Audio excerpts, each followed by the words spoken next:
সকলকে রাধে রাধে। আশা করি সকলে ভালো আছেন। আজ আপনাদের আবারও একটি পুজো মণ্ডপ দেখানোর আমি চেষ্টা করলাম। ভিডিওর সঙ্গে থাকবেন এবং এই পুজোটি কোথায় হয়েছে সেটাও আপনাদের বলবো। খুবই সুন্দর, দেখতেই পাচ্ছেন লাইটিংয়ের গেট হয়েছে। পুজোটা কৃষ্ণনগর শহরেই হয়েছে এবং কোথায় হয়েছে সেটাও বলবো।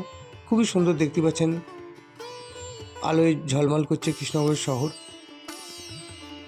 আজও আপনাদের আমি পোষকালী ঠাকুর মণ্ডপ এবং মায়ের দর্শন করাবো। দেখতে পাচ্ছেন প্রচুর ঢাক বলেছে, পুজো মানে ঢাক তো হবেই। আপনাদের আমি পুরোটাই ঘুরিয়ে দেখাবো, ভিডিওর সঙ্গে থাকবেন। আপনাদের আমি প্রথমে মায়ের দর্শন করিয়েছি, আবারও করাচ্ছি। দেখতে পাচ্ছেন মায়ের পুজো শুরু হয়ে গেছে, আপনাদের আমি সামনে থেকে দর্শন করাচ্ছি। এই পুজো মণ্ডপটি কৃষ্ণনগর শহরে বেলেশ্বর শিব মন্দির, নগেন্দ্রনগরের একটু ভেতর সাইডে বেলেশ্বর শিব মন্দির, খুবই পুরনো।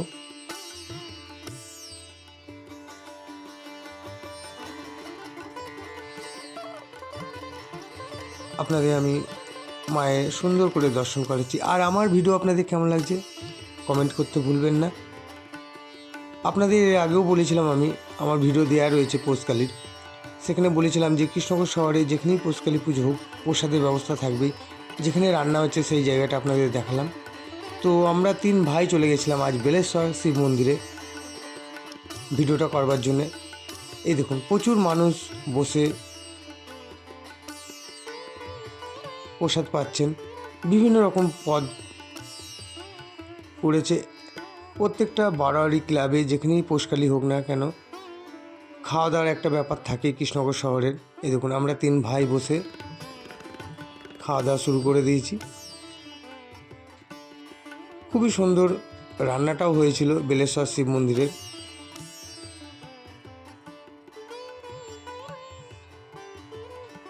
আমাদের খাওয়া দাওয়া প্রায় হয়ে এসছে, আপনাদের পুজো মণ্ডপটা সুন্দর করে ঘুরিয়ে দেখাবো।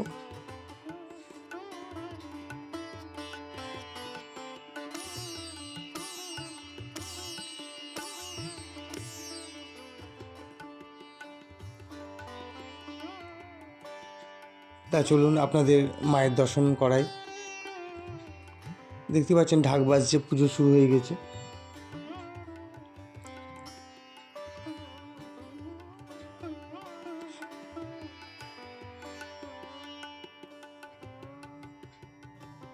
আপনাদের আমি মায়ের আরতির দর্শন করাচ্ছি। খাওয়া দাওয়া তো আমাদের হয়ে গেছে, আপনাদের তো দেখালাম। খুবই সুন্দর বেলেশ্বর শিব মন্দির ব্যবস্থা করেছে। এবং আর একটা জিনিস আমার ভালো লাগলো, এটা মায়েরই আশীর্বাদ। প্রত্যেকটা রান্না এতটাই টেস্ট হয়েছিল কি বলবো। আমরা তো বাড়িতেও খাবার দাবার খাই, কিন্তু ঠাকুরের স্থানে খাওয়া দাওয়ার একটা মহিমাই আলাদা থাকে। সে মঠই বলেন, মন্দিরই বলেন, বা যে কোনো পুজোর ইয়েতে খাওয়া দাওয়া, মায়ের আশীর্বাদ ছাড়া এগুলো হয় না।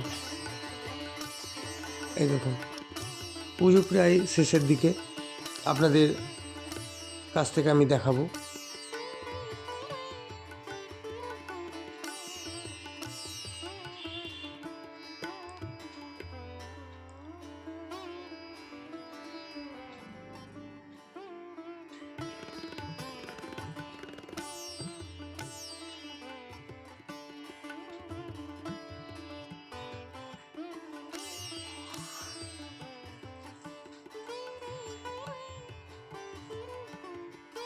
পুজো সম্পূর্ণ হয়ে গেছে। এই দেখুন তীরকাঠি সব সরিয়ে দেওয়া হচ্ছে। মায়ের মুখ দর্শন করাচ্ছে দর্পণে। আবারও 1 বছরের অপেক্ষা।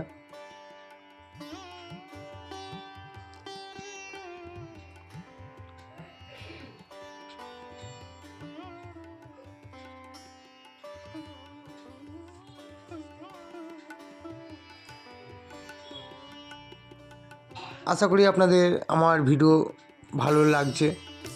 কৃষ্ণনগর শহরের পরপর আমি পোষকালী ঠাকুরের দর্শন করানোর চেষ্টা করলাম। মাকে নিয়ে জলঙ্গি নদীতে চলে আসা হয়েছে। আপনাদের আমি কদমতলা ঘাটটা ঘুরিয়ে দেখাচ্ছি। সামনেই নদী, বাঁধের উপরে প্রত্যেক মানুষ অপেক্ষা করছে একটিবার দর্শন করবার জন্য মায়ের। আপনাদের মায়ের সামনে থেকে দর্শন করিয়ে আমার ভিডিও আমি শেষ করব। মা সকলকে ভালো রাখুক, সুস্থ রাখুক, এটা আমার প্রার্থনা। সকলে ভালো থাকবে, সুস্থ থাকবে। আবারও দেখা হবে সবার সাথে। রাধে রাধে।